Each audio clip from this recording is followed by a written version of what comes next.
إن الحمد لله نحمده ونستعينه ونستغفره ونعوذ بالله من شرور أنفسنا ومن سيئات أعمالنا من يهده الله فلا مضل له ومن يضلل فلا هادي له أشهد أن لا إله إلا الله وحده لا شريك له وأشهد أن محمدا عبده ورسوله اللهم صل وسلم وبارك على نبينا محمد وعلى آله وصحبه أجمعين. Ikhwan fiddin, azakumullah. Saya akan bahas tentang pandangan seorang mukmin tentang dunia dan akhirat. Saya akan bacakan dari penjelasan Al-Imam Ibnu Qayyim Al-Jauziyah dari kitabnya Al-Fawaid, supaya kita ini jelas tujuan kita ini dunia atau akhirat. Jadi harus jelas, orang beriman tuh jelas gitu. Hidupnya dia untuk dunia atau untuk akhirat gitu. Dia anak dunia atau anak akhirat. Dia mengharapkan dunia atau mengharapkan akhirat. Biar kita berjalan jelas dalam hidup ini. Tujuan hidup seorang mukmin itu adalah akhirat. Maka pandangan orang mukmin terhadap dunia dan terhadap akhirat ini harus jelas. Saya bacakan dari kitabnya Al-Imam Ibnu Qayyim Al-Jauziyah, Imam Abu Abdullah Muhammad bin Abi Bakar bin Ayyub bin Qayyim Al-Jauziyah yang wafat tahun 751 Hijriah, yang ditahqiq oleh Muhammad Uzair Syam, cetakan Dar Alamil Fawaid, di halaman 136 sampai 138. Tapi tidak seluruhnya saya baca, terjemahannya saya bacakan semuanya nanti. Dijelaskan oleh Imam Ibnu Qayyim. Sebelum saya bacakan penjelasan Ibnu Qayyim, kita sudah mengetahui hadis Nabi SAW yang terdapat dalam Arba'in An-Nawawi, yang Nabi bersabda sallallahu alaihi wasallam, izhad fid dunya yuhibbakallah wazhad fi ma 'indan nas yuhibbakan nas. Kata Nabi, zuhudlah kamu di dunia maka Allah akan mencintai kamu, dan zuhudlah dengan apa yang di tangan manusia maka kamu akan dicintai oleh manusia. Nanti antum lihat di hadis Arba'in An-Nawawi, hadis yang ke-31 dari sahabat Abu Abbas Sahal bin Sa'ad As-Sa'idi radhiyallahu an, jaa rajulun ila an-nabiy sallallahu alaihi wasallam faqala ya Rasulullah dullani ala amalin idza amiltuhu ahabbani Allah wa ahabbani an-nas faqala izhad fid dunya yuhibbaka Allah wazhad fima 'indan nas yuhibbaka an-nas. Haditsun hasanun rawahu Ibnu Majah bi asanid hasanah. Dari Abu Abbas Sahal bin Sa'ad As-Sa'idi radhiyallahu anhu, ia berkata, telah datang seorang kepada Nabi SAW, lalu ia berkata, ya Rasulullah, tunjukkanlah kepadaku amalan yang apabila aku mengamalkannya maka Allah akan mencintai aku dan manusia akan mencintai aku. Maka Nabi jawab dengan singkat, faqal, Rasulullah sallallahu alaihi wasallam bersabda, izhad fid dunya yuhibbakallah wazhad fima 'indan nas yuhibbakan nas. Adalah kamu zuhud terhadap dunia maka Allah akan mencintai kamu, dan zuhudlah dengan apa yang ada di sisi manusia maka manusia akan mencintai kamu. Hadis ini hasan, kata Imam Nawawi, diriwayatkan oleh Imam Ibnu Majah dengan sanad yang hasan, dan hadis ini diriwayatkan juga oleh Imam Tabrani dalam Mu'jamul Kabir, diriwayatkan juga oleh Imam Hakim dalam kitabnya Al-Mustadrak di juz yang keempat, dan yang lainnya. Jadi Nabi menyuruh kita untuk zuhud. Makanya para ulama salaf itu nulis kitab-kitab tentang zuhud. Zuhud artinya dia meninggalkan apa-apa yang tidak bermanfaat di akhirat. Zuhud artinya meninggalkan apa-apa yang tidak bermanfaat di akhirat. Gitu. Jadi zuhud bukan berarti dia tidak boleh kaya, boleh. Tapi dia harus tinggalkan apa yang tidak bermanfaat di akhirat. Jadi hartanya dia harus usahakan untuk mengerjakan ketaatan kepada Allah, untuk haji, untuk umrah, dikeluarkan zakatnya, sedekah, membantu orang fakir miskin yang lain. Artinya dia kaya bermanfaat, hartanya bermanfaat. Jadi bukan pemahaman orang zuhud itu miskin, fakir, tidak. Zuhud itu meninggalkan apa yang tidak bermanfaat di akhirat. Tapi kita lihat nanti bahwa para sahabat Nabi SAW meninggalkan dunia. Dia tetap dia hidup di dunia, dia mengamalkan amal di dunia, tapi mereka tidak tamak kepada dunia.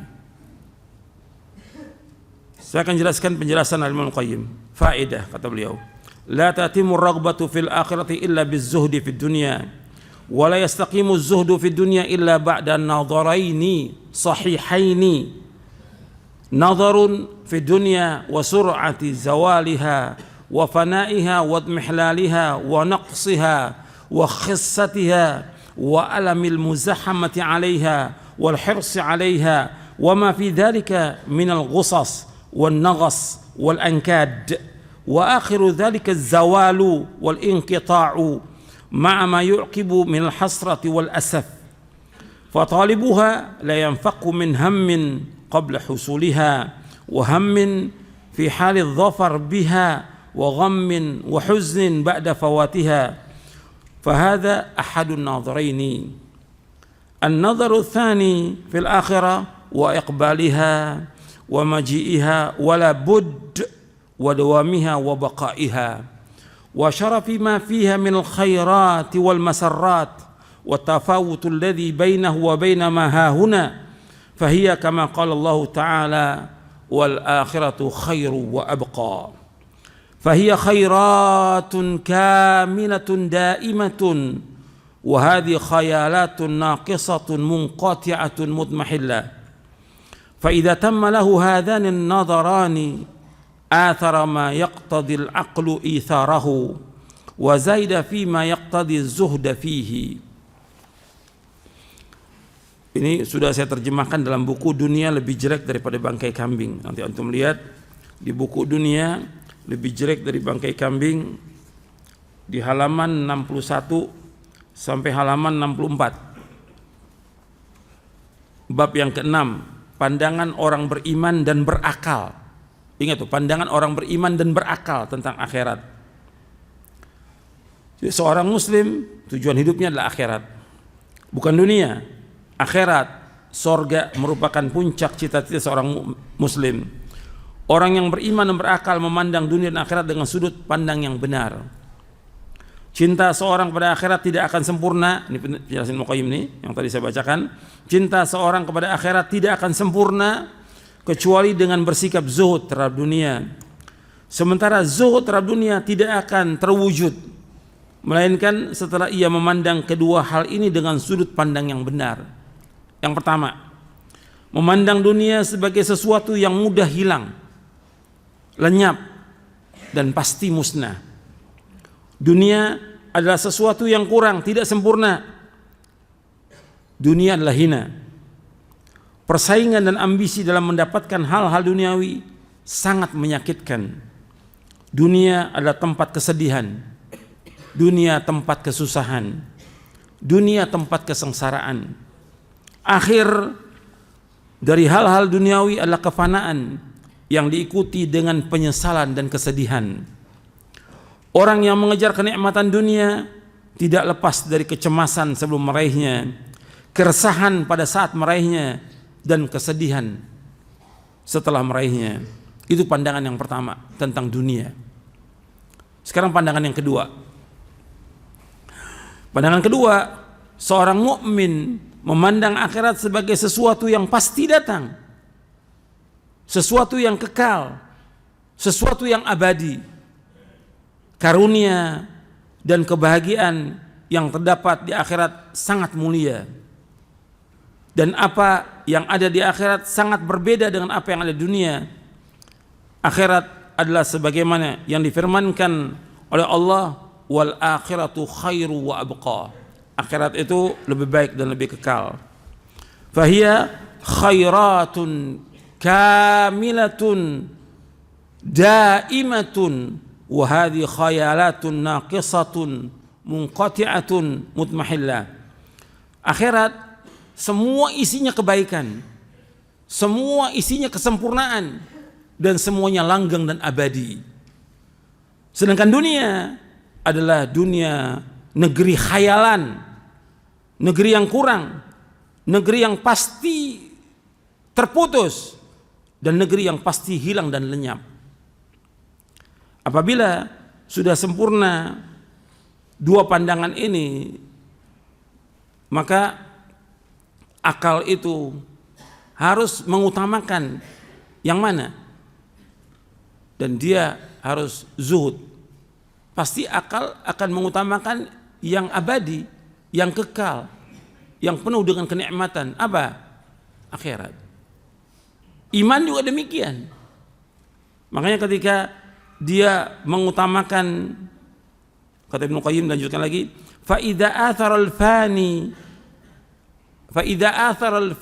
an-naqisa kana dzalika imma li'adami tabayyun al-fadli lahu wa imma li'adami raghbatihi fil afdal wa kullu wahidin min al-amrayni yadullu ala dha'fil iman wa dha'fil aql wal basira fa inna ar-raghiba fil dunya al-haris 'alayha al-mu'thira laha imma ay yusaddiqa bi annama hunaka ashrafu wa afdalu wa abqa wa imma alla yusaddiqa fa illam yusaddiq bidzalika kana 'adiman al-imani ra'san wa in saddaqa bidzalika wa lam yu'thirhu kana fasid al-aql sayyi al-ikhtiyar li nafsihi.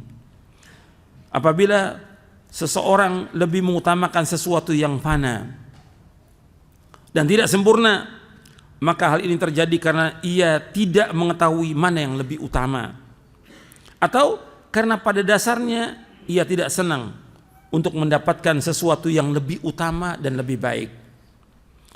Kedua alasan yang menunjukkan lemahnya iman, lemahnya akal, dan lemah hatinya. Sebab orang yang mengejar dunia, berambisi terhadap dunia, dan lebih mengutamakan dunia daripada akhirat, tidak luput dari kondisi apakah ia percaya apa yang di akhirat itu lebih mulia, lebih utama, dan lebih kekal daripada apa yang di dunia, atau ia tidak percaya akan hal tersebut. Jika ia tidak percaya, berarti pada hakikatnya ia tidak mempunyai keimanan sama sekali. Tapi jika ia percaya namun dia tidak mengutamakan akhirat atas dunia, artinya dia tidak mengutamakan akhirat atas dunia, maka ia adalah orang yang rusak dan tidak pandai memilih yang terbaik bagi diri sendiri. Wa hadha taqsimun daruriyun la yanfaqul abdu min ahadil qismaini minhu fa itharu dunya 'ala al-akhirah imma min fasadin fil iman wa imma min fasadin fil aql wa ma aktsara ma yakunu minhuma. Pembagian ini penting untuk diketahui, mengingat bahwa setiap hamba tidak dapat terlepas dari salah satunya. Dengan kata lain, orang yang mengutamakan dunia daripada akhirat dapat disebabkan oleh dua faktor. Saya ulangi lagi. Orang yang mengutamakan dunia daripada akhirat dapat disebabkan oleh dua faktor. Yang pertama, yaitu rusaknya iman. Sedangkan yang kedua, karena rusaknya akal.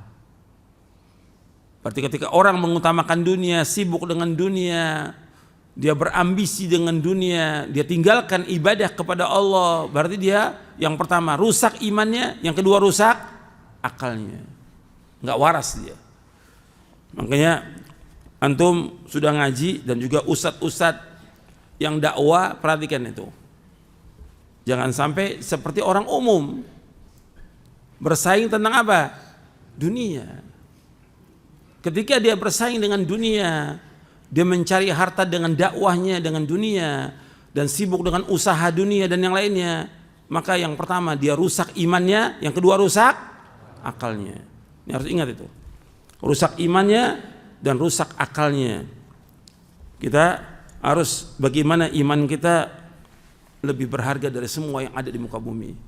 Ini seluruh dunia ini, seisinya ini, semuanya nggak ada harganya dibandingkan dengan iman kita. Iman kita kepada akhirat lebih penting dari semua dunia dan seisinya. Itu harus kita ingat tuh.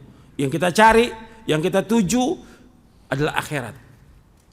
Kita hidup dari mulai kita bangun tidur sampai kita itu lagi, yang kita tuju adalah akhirat, bukan dunia. Bukan berarti kita tinggalkan dunia, tidak. Tetap wajib mencari nafkah, tapi sekedar mencari nafkah. Makanya kata Ibnu Qayyim, saya lanjutkan lagi. Kata Ibnu Qayyim, walihada nabadaha Rasulullah SAW wara'a dhahrihi huwa wa ashabuhu wa sarafu anha qulubahum wa tarahu wa lam ya'lafuha wa hajaruha wa lam yamilu ilaiha wa adduha sijnan la jannatan fazahidu fiha haqiqataz zuhdi walau araduha lanalu minha kulla mahbubin walau wasalu minha ila kulli marghubin faqad uridat alaihi mafatihu kunuziha faraddaha wa fadat ala ashabi fa'atharuhu biha wa lam yabi'u hadhahu min al-aqrabiha wa alimu annaha ma'barun wa mamarrun la daru muqamin wa mustaqar wa annaha daru uburin la daru sururin wa annaha sahabatu sayfin taqashsha'u an qalilin wa khayalu taifin mastatamma ziyadata hatta adhana birrahili. Oleh karena itu kata Al-Imam Al-Qayyim, oleh karena itu Rasulullah sallallahu alaihi wasallam dan para sahabatnya radhiyallahu anhum ajma'in, mereka mencampakkan dunia di belakang punggung mereka. Mereka memalingkan hati dari dunia, mereka mengabaikannya dan tidak merasa nyaman dengannya.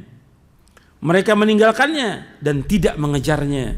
Bagi mereka dunia adalah penjara. Bagi mereka dunia penjara. Kan kata Nabi, ad-dunya sijnul mu'min wa jannatul kafir. Hadis ini sahih riwayat Muslim dan Tirmidzi. Dunia ini penjaranya orang beriman dan surga bagi siapa? Bagi orang kafir. Dunia ini penjara bagi orang yang beriman dan surga bagi orang kafir.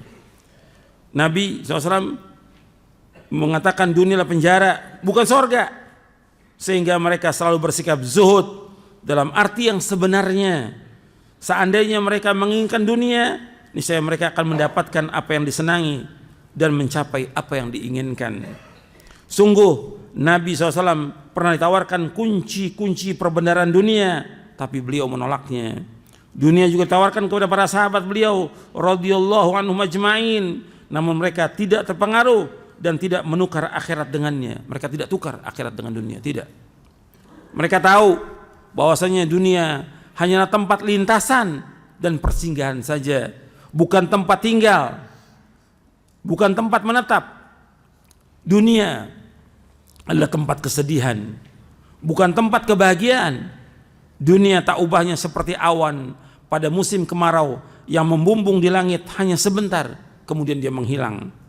Dunia seperti khayalan, mimpi sesaat yang juga kita puas menikmatinya, namun tiba-tiba diumumkan untuk berangkat menuju tempat tujuan. Itu penjelasan Al-Muqayyim. Kemudian dibawakan hadis Nabi SAW. Nabi mengatakan kepada para sahabatnya radhiyallahu ajma'in dan kepada kita semuanya, kata Nabi SAW, qala Nabi SAW, ma li walid dunya innama ana karakibin qala fi dhilli sajaratin thumma raha wa tarakaha. Apa aku kepentingan dengan dunia? Aku enggak ada kepentingan dengan dunia, kata Rasulullah SAW. Sesungguhnya aku seperti orang yang menaiki kendaraan, karakibin, qala di sini maknanya tidur siang, qailula, qala, yang tidur siang fi dhilli syajaratin, di bawah naungan pohon, thumma raha wa taraka, kemudian pergi meninggalkannya. Orang ini di tengah padang pasir berjalan naik kendaraan, ada pohon besar, singgah sebentar untuk istirahat sebentar aja, selalu tinggalkan. Itu perumpamaan dunia. Kita dunia ini hanya sebentar aja singgah. Yang kita tuju apa? Akhirat, bukan dunia. Maka sayang kalau orang habiskan waktunya 24 jam untuk dunia. Ini orang yang tidak waras. Sudah kita lihat tuh depan mata kita. Banyak orang yang nggak waras. Jangan kemudian nular kepada penuntut ilmu. Para dai jadi nggak waras. Sibuk dengan dunia, bersaing dengan dunia, mencari harta dengan ilmu ini. Jangan, rugi nanti kita. Yang kita cari akhirat orang beriman itu. Kemudian Nabi juga bersabda, hadis yang tadi riwayat Imam Ahmad, Tirmidzi, Ibnu Majah, dari sahabat Ibnu Mas'ud radhiyallahu an, dan Tirmidzi mengatakan haditsun hasanun sahih. Kemudian Nabi juga bersabda SAW, "Mad dunya fil akhirah illa kama yudkhilu adukum isba'ahu fil yam falyanzur bima tarji'." Hadis ini sahih riwayat Muslim dari sahabat Mustawrid bin Shaddad radhiyallahu an. Kata Nabi, perbandingan dunia dengan akhirat, perbandingannya dunia akhirat, seperti seorang memasukkan jarinya di lautan, maka dia lihat apa yang kembali. Artinya lautan itu diumpamakan seperti akhirat. Lautan itu semua yang luas. Sekarang daratan aja sama lautan, lebih luas mana? Lautannya. Daratan paling seperempat. 3/4-nya semua lautan. Kalau Allah mau, Allah tenggelamkan bumi ini semua. Sekarang perbandingan dunia dengan akhirat, itu lautan semuanya, kita masukkan jari tangan di lautan. Yang kita ambil sedikit tuh yang nempel di tangan air itu, itulah dunia. Yang luas lautan itu merupakan akhirat. Itu Nabi memberikan perumpamaan kepada para sahabat dan kepada kita semuanya. Jadi yang kita cari adalah akhirat, bukan dunia. Dan hadis ini sahih riwayat Muslim. Dan ayatnya juga banyak dalam Al-Quran. Nabi bersabda SAW dalam hadis, berapa hadis, banyak ini hadisnya. Kalau ayatnya juga banyak. Antum lihat dalam surah Al-An'am ayat 32. Surah Al-An'am ayat 32. Wa mal hayatud dunya illa la'ibun wa lahun walad darul akhiratu khairul ladzina yattaqun afala ta'qilun. Dan kehidupan dunia ini hanyalah permainan dan sendau gurau, sedangkan negeri akhirat sungguh lebih baik bagi orang-orang yang bertakwa. Tidaklah kamu mengerti? Apakah kamu tidak berakal? Apakah kamu tidak berpikir? Akhirat lebih baik bagi orang bertakwa. Allah juga berfirman dalam surah Al-Qasas surah 28 ayat 60. Wa ma utitu min syai'in famata'ul hayatid dunya wa zinatuha wa ma 'indallahi khairu wa abqa afala ta'qilun. Dan apa saja ini umum, apakah bentuknya kekayaan, jabatan, keturunan yang diberikan kepada kamu, maka itulah kesenangan hidup duniawi dan perhiasannya, sedang apa yang di sisi Allah adalah lebih baik dan lebih kekal. Tidaklah kamu berpikir, tidaklah kamu berakal. Allah ajak kita untuk berpikir di sini. Jadi ikhwan fillah, azakumullah, kita orang beriman, yang kita pentingkan adalah akhirat, bukan dunia. Dunia ini gak ada arti apa-apa.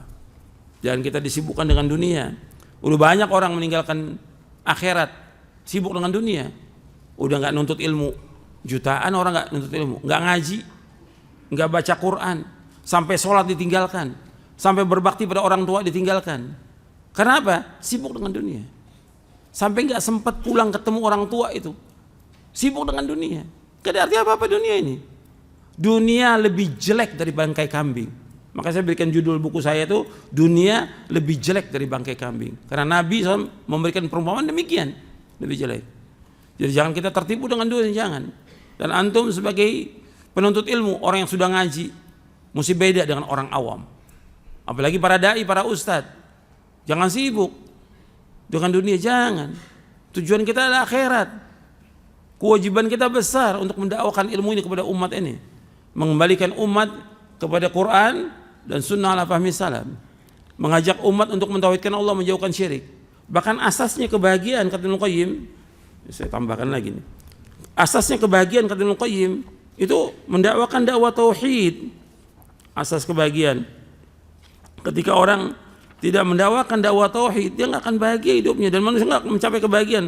Sebab syarat untuk bahagia, ya harus dia mentauhidkan Allah lebih dahulu. Jadi harus tuh, jadi harus ada keyakinan kita bahwa kebahagiaan itu dengan kita mentauhidkan Allah Subhanahu wa taala. Ada saya. Jadi kata Ibnu Qayyim rahimahullah bahwa asas orang itu bahagia 3. Yang pertama tauhid, yang kedua melaksanakan sunnah, yang ketiga melaksanakan ketaatan. Saya bacakan di buku Fawaid halaman 157. Al-usulul lati in bana 'alaiha sa'adatul 'abdi thalathatun wa likulli wahid minha dhiddun faman faqala dzalika al-asla hasala dhiddihi hasala 'ala dhiddihi at-tauhidu wa dhidduhu asy-syirku wa sunnatu wa dhidduha al-bid'atu wa ta'atu wa dhidduha al-ma'siyatu. Kata Al-Imam Muqayyim, pokok yang dibangun di atasnya kebahagiaan seorang hamba itu ada 3. Pokok yang dibangun kebahagiaan seorang hamba itu ada 3. Dan setiap dari 3 ini ada lawannya. Barang siapa yang hilang pokok ini, maka dia mendapatkan lawannya. Yang pertama tauhid, lawannya syirik. Ketika orang ini tidak bertauhid, maka yang ada apa? Lawannya dia syirik dalam hatinya, penuh dengan kesyirikan. Ketika tauhid itu tidak ada dalam hatinya, yang ada kesyirikan. Yang kedua, fondasi kebahagiaan yang kedua sunnah, lawannya bid'ah. Ketika orang tidak melaksanakan sunnah, maka dia jatuh kepada apa? Bid'ah. Kita harus hidup ini melaksanakan sunnah Nabi, baik itu yang wajib maupun yang sunnah. Dari sunnah itu, ya sunnah itu ada yang wajib, ada yang sunnah. Laksanakan itu, hidupkan. Maka bid'ah itu akan nyingkir dari hati kita. Yang ketiga, yaitu at-ta'ah wa dhidduhal ma'siyah, ketaatan. Ketika orang tidak mengisi waktunya dengan ketaatan kepada Allah, maka dia akan jatuh dalam perbuatan dosa dan maksiat. Maka harus tuh kita sibukkan waktu kita untuk taat kepada Allah dan taat kepada Rasulnya sallallahu alaihi wasallam. Kemudian dari 3 ini kata Ibnu Qayyim, walihadi thalatha dhidun wahid. Dari 3 ini ada satu lawannya. Apa? Khuluwul qalbi min ar-raghbati fillah wa fima indahu wa min ar-rahba minhu wa mimma indahu. Arti 3 ini ada satu lawannya, yaitu apa? Kosongnya hati dari keinginan apa yang ada pada Allah, apa yang ada padanya, dan takut kepadanya. Jadi yang harus ada bagi setiap mukmin dan mukminah, yaitu harus diisi hati ini untuk terus mengharap kepada Allah. Dia harus ingat kepada Allah. Dia harus takut kepada Allah. Itu orang beriman. Jangan kosong. Ketika bicara soal tauhid, ya ini juga harus detail pembahasannya. Enggak seperti sekarang tauhid harus dirinci itu. Maka nanti antum baca itu kitab tauhid. Atau saya punya buku syarah kitab tauhid. Dengan kita baca itu, insya Allah kita akan meyakini, kemudian memahami dan mengamalkan. Harus diamalkan, tauhidnya harus diamalkan. Kalau nggak diamalkan, ya nggak akan terwujud tauhid itu. Yang nanti kita akan bahas insya Allah dalam syarah akidah ini. Gitu. Jadi harus pokok kebahagiaan itu harus dibangun di atas tauhid. Kalau orang mentauhidkan Allah, melaksanakan sunnah, kemudian melaksanakan ketaatan, dia akan bahagia. Kalau orang mentauhidkan Allah, menjauhkan syirik, melaksanakan sunnah, menjauhkan bid'ah, melakukan ketaatan, menjauhkan maksiat, insya Allah dia akan bahagia. Pasti. Gitu. Tapi tetap hatinya dia harus terus mengharap kepada Allah Subhanahu wa ta'ala. Dia harus takut terus kepada Allah wa ta'ala. Ya, sampai sini dulu kajian kita, mudah-mudahan bermanfaat. Wassallallahu Nabi Muhammadin sallallahu alaihi wa ala alihi wasallam.